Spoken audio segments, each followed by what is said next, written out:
আপনার নামে অভিযোগ আছে। পুরাই কট খেয়ে গেছি আমি। আমার মেয়ে কিন্তু একটাই ভাই সাহেব। তোমার ঘোমটাটা খোলো।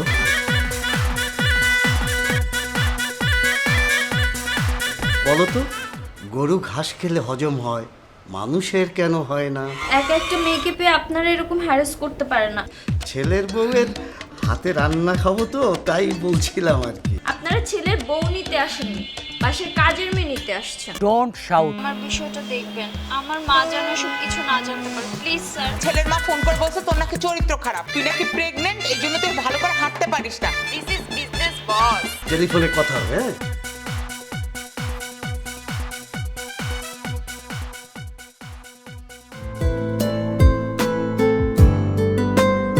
সব বেটা মানুষগুলো এক, থাক তুই আমাদের ফোন দিবি না।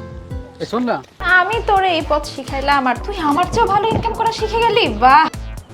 প্রতারক চক্রের একজনকে খুঁজে পেয়েছি। মানে কি, আমি কি চোর না বাটপার? আমার কাছে খবর আছে, আজকে রাতে আপনি পালাবেন। আচ্ছা, ব্যাপারটা কি এখানেই শেষ করলে হয় না?